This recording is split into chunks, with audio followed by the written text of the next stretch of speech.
दोस्तों नमस्कार। आप सभी सदस्यों का स्वागत है सक्सेस विद संभव के छोटे से परिवार में। ये हमारी एक छोटी सी इनिशिएटिव है जो हमने शुरू करी है वनडे एग्ज़ाम्स के लिए, और आज हमने इसमें इंग्लिश शुरू करी है दोस्तों। इंग्लिश चाहे केवीएस का एग्ज़ाम हो, चाहे आपका ऑनरेबल हाई कोर्ट आरओ का एग्ज़ाम हो, या फिर कोई सा भी एग्ज़ाम हो जिसमें इंग्लिश आती है, वहाँ पर ही आपको बहुत फ़ायदा होगा। और आज हमने वन वर्ड सब्सटीट्यूशन से शुरू किया है। अपने छोटे से परिचय में मैं आपको ये बताऊंगा कि मेरी कई सारी सरकारी नौकरी लग चुकी है। मैं सिलेक्टेड ऑफिसर हूँ वर्तमान में। मैं पीसीएस यूपी पीसीएस जो एग्ज़ाम होता है उसमें भी सिलेक्टेड हूँ। मैं आरओ एआरओ जो ऑनरेबल हाई कोर्ट का था उसमें भी सिलेक्टेड हूँ। मैं लेखपाल में भी सिलेक्टेड हूँ, और भी वीडियो का एग्ज़ाम हुआ, अमीन का एग्ज़ाम हुआ, उसमें भी मैं सिलेक्टेड हूँ। कई सारी नौकरी करी है, और मैं अपने जीवन के छोटे से लम्हों में यूट्यूब पर ये पहल लेके आता हूँ ताकि आप लोगों को कुछ अच्छे लाभ मिल सके। वन वर्ड सब्सटीट्यूशन के ज़रिए आज अपन शुरू करते हैं। केवीएस में भी आती है ये इंग्लिश, और ये हाई कोर्ट आरओ के एग्ज़ाम में किसी में भी आएगी। ठीक है, मज़े के साथ पढ़ेंगे साहब, आनंद आएगा। अनेक भाषाएं जानने वाला ये वन वर्ड देखो आपको कैसे याद होंगे। देखो ये लिखा है one who knows many language, यानी कई सारी साहब भाषाएं जानता है वो व्यक्ति। और जो वर्ड होता है पॉली, POLY, इस पॉली वर्ड का मतलब ही अपने आप में होता है अनेक। ठीक है, कहीं भी आपको पॉली वर्ड मिल जाएगा, उसका मतलब होता है वो कई सारी चीज़ें कर लेता है। और ग्लॉट का मतलब होता है लैंग्वेज। ठीक साहब, तो यानी पॉलीग्लॉट। मैं आपको चीज़ें समझा रहा हूँ अमरनाथ सर की तरह, ताकि आप समझ पाओ। पॉली माने होता है अनेक, और ग्लॉट माने होता है लैंग्वेज। तो पॉलीग्लॉट क्या हो जाएगा? जो व्यक्ति कई सारी लैंग्वेज बोल लेता है, one who knows many languages. ठीक है, तो वो क्या हो जाएगा? पॉलीग्लेट। ओके, अगला अथीस्ट। अतीस्ट भैया, अतीस्ट का मतलब है कि साहब वो मानते ही नहीं है कि भगवान है। तुम हो भगवान, हम नहीं मानते, हो तो बने रहो। ऐसे लोग कहलाते हैं अथीस्ट। ठीक है साहब, अथीस्ट। अच्छा, ए इसमें से हटा देंगे तो बचेगा थीस्ट। तो यहाँ ए हटा दिया तो यहाँ ना हटा दो, तो वो हो जाएगा ईश्वर को मानने वाला। इसका मतलब अथीस्ट का मतलब है जो लोग ईश्वर को नहीं मानते। जबकि इसी में से ए हटा देंगे तो क्या बचेगा? थीस्ट। इसका मतलब जो लोग ईश्वर को मानते हैं। तो अगर does not believe in God तो अथीस्ट, और बिलीव इन गॉड तो थीस्ट। भैया सारा खेल किसका है? गॉड का। ट्रस्ट करोगे तो थीस्ट हो, टी से होता है ट्रस्ट करोगे, और ट्रस्ट नहीं करोगे तो अथीस्ट हो। ठीक साहब, तीन हो गए। कौन कौन से? पॉलीग्लॉट जो कई सारी लैंग्वेज जानता है, अथीस्ट जो भगवान को नहीं मानता, थीस्ट जो भगवान को मानता है। एक वर्ड होता है दोस्तों एग्नोस्टिक। एग्नोस्टिक ऐसे है जो ससुर ये समझ ही नहीं पा रहा कि भगवान है भी कि नहीं है। ज़िंदगी इसकी डाउट में चली गई, बड़ा कन्फ्यूजन है इन्हें। भगवान मानूं कि नहीं मानूं, बड़े टेंशन में है, कन्फ्यूजन में है। तो ऐसे लोगों को कहा जाता है agnostic. One unsure about God's existence, ईश्वर के अस्तित्व पर वो श्योर नहीं है। और ऐसे लोग क्या कहलाते हैं दोस्तों? एग्नोस्टिक। क्लियर है? ईश्वर के अस्तित्व पर संदेह करने वाला। एक वर्ड होता है एक्सटेम्पोर, मतलब इतनी एक्सट्रीम इमरजेंसी थी कि ससुर बिना तैयारी के ही भाषण देने चले आए गए, स्पीच विदाउट प्रिपरेशन। इतनी एक्सट्रीम इमरजेंसी में कोई व्यक्ति आ गया कि उसने अपना लेक्चर ही तैयार नहीं कर पाया, तो ऐसे इसको कहेंगे एक्सटेम्पोर। कैसे? जो इतनी एक्सट्रीम इमरजेंसी में चला आया। एक्सट्रीम इमरजेंसी मतलब एक्सटेम्पोर है, बिना ही तैयारी के दौड़ा आ गया। ओके, एक्सटेम्पोर क्या हो जाएगा? बिना तैयारी के।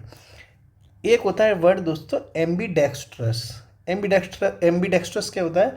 आपने 3 इडियट्स पिक्चर में वायरस देखे होंगे, वीरू सहस्त्र बुद्धू है, वीरू सहस्त्र बुद्धे, क्या नाम था उनका, जो प्रिंसिपल साहब थे। ससुरा दोनों हाथों से लिख लेता था भाई साहब। ये हाथ नहीं लग रहे यार मतलब ये दोनों हाथों से लिख लेता था। अब सही लग रहा है कि नहीं? तो ये दोनों हाथों से लिखता था, उस वो था एम्बीडेक्स्ट्रस। भैया ऐसे लोग जो दोनों हाथों से लिख लेंगे, उन्हें एम्बिशन तो चाहिए होगा ना अपनी लाइफ में, मतलब एम्बिशियस लोग होंगे वो। इसका मतलब दोनों हाथों से लिख रहे हैं स्पीड डाउन में, तो वो क्या हो जाएंगे? Ambidextrous. One who can use both hands, दोनों हाथों का प्रयोग करने वाले एम्बिशियस लोग होते हैं एम्बीडेक्स्ट्रस। अगला एक वर्ड होता है दोस्तों अरिस्टोनिस्ट, एर्सोनिस्ट। ठीक है, मेरी थोड़ी इंग्लिश कमज़ोर है, मतलब मैं बोल नहीं पाता हूँ इंग्लिश, लेकिन आपको समझा दूंगा। बोल नहीं पाऊंगा लेकिन समझा दूंगा, टेंशन मत लो। एक वर्ड होता है अरिस्टोनिस्ट। इसका मतलब क्या होता है? आग लगाने वाला अपराधी। अरस्तु थे, अरस्तु। इतनी खोपड़ी चली उनने कि आग लगा के दे मारी सब जगह। तो अरस्तु से याद रखना है। अरस्तु कौन था? इसने आग लगा दी दुनिया में। कहते हैं ना भाई साहब आग लगा देंगे, आग लगा देंगे, आग लगा देंगे। आग लगाने का मतलब कोई ख़राब थोड़ी नहीं है। आग लगा देंगे मतलब बहुत कुछ उखाड़ लेंगे अपनी ज़िंदगी में। तो अरस्तु ने तो बहुत कुछ उखाड़ लिया था। तो कौन हो गए? आग लगा दी, आग लगा दी, आग लगा दी। किसने? अरस्तु ने। तो एर्सोनिस्ट अरस्तु जैसा लग रहा है कुछ कुछ। तो वन हु सेट्स फायर माने होता है आग, इंटेंशनली जानबूझ के आग लगा दी, आग लगा दी, तो बन जाएंगे एर्सोनिस्ट। ठीक साहब, एक बार रिवाइज कर लो सारे। अभी तक जल्दी जल्दी रिवाइज करेंगे तो याद होगा। पॉलीग्लॉट क्या था? जो कई सारी लैंग्वेज बोल लेता है। अथीस्ट क्या है? जो भगवान को नहीं मानता। थीस्ट क्या है? जो ट्रस्ट करता है गॉड में। एग्नोस्टिक कौन है? जो डाउट में रहता है कि भगवान है भी कि नहीं। ठीक। एक्सटेम्पोर जो बिना स्पीच मतलब बिना प्रिपरेशन के ही बोल लेता हो। एम्बीडेक्स्ट्रस जो दोनों हाथों से लिख लेता हो। एर्सोनिस्ट कौन है? अरस्तु जो आग लगा दे, आग लगा दे, आग लगा दी। फिर अगला ऑटोबायोग्राफी, जो अपनी स्टोरी खुद अपने ही लिख रहा हो भाई साहब। ठीक है, अपनी ही वाली से प्यार करे सिर्फ, वो हो जाती है ऑटोबायोग्राफी। और जो किसी की भी वाली से प्यार कर सकता है उसको कहते हैं बायोग्राफी।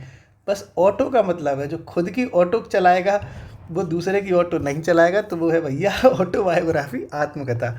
और जो काऊ की भी चला लेगा, account of someone else life, किसी की भी जिंदगी के बारे में लिख देगा, वो हो जाती है जीवनी यानी बायोग्राफी। तो इसमें सिर्फ अंतर यही है कि हम खुद की लिखेंगे जब तो ऑटोबायोग्राफी, और हम किसी की भी लिख देंगे तो बायोग्राफी। ठीक साहब।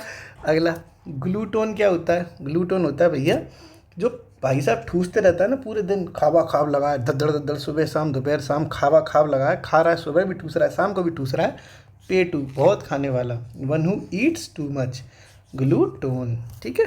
अगला ऑप्टिमिस्टिक। ऑप्टिमिस्टिक ऐसे लोग होते हैं जो हमेशा ये देखते हैं कि जो गिलास है, जैसे ये गिलास है, यहाँ तक इसमें पानी है भरा हुआ है, मान के चलो एक मैं गिलास बना रहा हूँ बढ़िया सा, ये गिलास है साहब। ठीक है, इसमें यहाँ तक पानी भरा है। तो कुछ लोग ऐसे होंगे जो ये देखेंगे कि आधा आधा गिलास खाली है। कुछ लोग तो ये देखेंगे कि आधा गिलास खाली है, और कुछ लोग देखेंगे कि आधा गिलास भरा हुआ है। ठीक है, तो यानी भरा हुआ मतलब वो ये देख रहे हैं कि हाँ साहब कोई टेंशन नहीं है, कम से कम आधा गिलास तो है। और कुछ लोग कहे अरे साहब पानी तो है ही नहीं।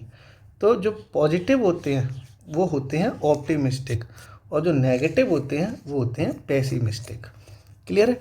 ऑप्टिमिस्टिक मतलब उम्मीद है साहब, और पेसिमिस्टिक कोई उम्मीद नहीं है ससुर, बेकार है। तो one who always bright side देखे, one who always sees the bright side, तो ऑप्टिमिस्टिक आशावादी पॉजिटिव व्यक्ति। और जो हमेशा डार्क साइड देखे, नेगेटिव साइड देखे, अंधेरा ही अंधेरा दिखे जैसे, वो हो जाता है पेसिमिस्टिक। ठीक है, क्लियर है? ऑप्टिमिस्टिक पेसिमिस्टिक भी समझ में आ गया आपको। अगला इलिटरेट क्या चीज़ होती है? इलिटरेट का मतलब है कि ससुर ना तो पढ़ पाता है ना लिख पाता है ना, अनपढ़ जिसको कहते हैं वो हो जाता है अनपढ़, इलिटरेट। ठीक है। अगला आपने देखो ना लिटरेसी रेट होती है, लिटरेसी रेट इसी से बन गया है इलिटरेट। लिटरेसी मतलब साक्षरता, और इसमें उल्टा लग गया, अपोजिट हो गया, तो ये बिना साक्षरता पढ़े लिखे नहीं है। अब देखो अगला, place where dead bodies are kept, जहाँ पर डेड बॉडीज़ रखी जाएंगी। तो डेड बॉडी कब रखी जाएंगी? जब कोई व्यक्ति मौत आ जाएगी मौत, तभी तो होगी। तो मौत जैसा लग रहा है कि नहीं लग रहा? मॉर्चुरेरी मौत जैसा लग रहा है, डेड बॉडी से रिलेटेड हो गया। जहाँ डेड बॉडी रखते हैं उसको कहते हैं मॉर्चुरेरी यानी शवगृह। मौत से याद रखना है यार, डेड बॉडी मतलब मौत, तो मॉर्चुरेरी हो गया। अगला एम्फीबियंस। एम्फीबियन का मतलब होता है कि जो एनिमल्स, जो जानवर जो लैंड यानी ज़मीन पे भी रह लेते हैं और वाटर यानी जल पे भी रह लेते हैं, तो उनको कहते हैं दोस्तों एम्फीबियंस। क्या कहते हैं? एम्फीबियंस। ठीक है, एनिमल जो ज़मीन और जल दोनों पर रह लेते हैं उसको कहते हैं एम्फीबियंस। अगला फिलैंथ्रोपिस्ट। इसका देखो मैं आपको मीनिंग समझाऊँ। ये जो वर्ड है आपको एंथ्रोपिस्ट, एंथ्रो माने होता है मानव जाति। ठीक है, तो एंथ्रो वर्ड आपको कहीं भी देखने को मिले एंथ्रो, तो उसका मतलब हो जाता है इंसान, इंसानियत। ठीक है, एंथ्रो का मतलब ये हो गया। और ये एक वर्ड होता है फिल का मतलब होता है मानव जाति से प्यार करने वाला। एक होता है वर्ड मिस, कि जाला वो मानव जाति को मिस करता है, मतलब उससे प्यार ही नहीं करता, भाड़ में जा मानव जाति। तो जब फिल एंथ्रो हो जाएगा तो मानव जाति को प्यार करने वाला, यानी वन हु लव्स मैनकाइंड।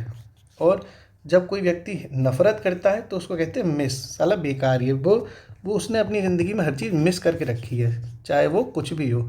ठीक है, तो फिलैंथ्रोपिस्ट जो मानव जाति से प्यार करता हो, और मिसैंथ्रोपिस्ट जो मानव जाति से नफ़रत करता हो। क्लियर हो गया? फिलैंथ्रोपिस्ट जो प्यार करता है और मिसैंथ्रोपिस्ट जो नफ़रत करता है। अगला, रेक्ल्यूस और हर्मिट। इसका मतलब होता है कि चंद से जो कोई टूटे सपना जग सूना सूना लागे, मतलब एकांत में घुस गए भैया, है बेवफा तेरा मासूम चेहरा भूल जाने के लायक नहीं है, मतलब इतनी बेवफाई हो गई कि वो एकांत में घुस गए जाके। तो वन हु लिव्स अलोन, मैं अकेले रहना चाहती हूँ, give me some time, yes, जाओ अकेले घुस जाओ। तो ऐसा को क्या कहते हैं? रेक्लूस, बाहर में जाओ। ये तो खड़ूस बन जाता है कोई व्यक्ति बन जाता है खड़ूस। तो खड़ूस कौन है? रेक्लूस, है कि नहीं? खड़ूस रेक्लूस ऐसे याद करते जाओ, खड़ूस रेक्लूस। खड़ूस कौन होता है? जो साला कहता रहता है हमें अकेले छोड़ दो, हमें अकेले छोड़ दो, जाओ साले अकेले। वो ये हो गया। अगला, सेलिबेसी। भाई साहब देखो, जिसकी प्रैक्टिस ऑफ नॉट मैरिंग माने होता है शादी, जिसकी शादी नहीं होगी उसकी साली भी तो नहीं होगी कि नहीं होगी। तो ये सैली है, ये साली है, तो बस शादी नहीं होगी तो साली भी नहीं होगी, है कि नहीं? शादी नहीं तो साली नहीं, तो बस ऐसे याद रख लो, सिंपल। सेलिबेसी, जिसकी शादी नहीं होगी उसको कहते हैं सेलिबेसी। हिंदी में से ब्रह्मचर्य कहते हैं भैया, जब शादी नहीं होगी तो क्या करोगे? ब्रह्मचारी तो बन ही जाओगे। अगला, मोनोगेमी। देखो मैंने आपको दो वर्ड बताए थे, एक होता है पॉली जिसका मतलब होता है कई बार, एक होता है वर्ड मोनो, इसका मतलब होता है एक बार, एकाधिकार।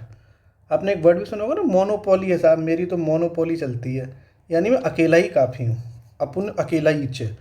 तो ऐसे माने मोनो माने होता है, वर्ड का मतलब होता है एक, और पॉली वर्ड का मतलब होता है कई। ये कहीं भी आपको देखने को मिल जाएगा। जैसे अगर कोई वर्ड आ जाए पॉली, तो इसका मतलब है उसने अनेक चीज़ हो गई, और मोनो वर्ड आ जाए उसका मतलब है कि एक ही बार हुआ है।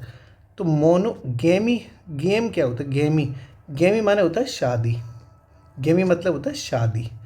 ठीक है, कहते हैं ना सब गेमी, वैसे वैसे भी शादी अपने आप में गेम तो है ही, कहते हैं शादी का खेल हो गया साला मेरे संग, तो वो गेम क्या है? वो शादी ही है।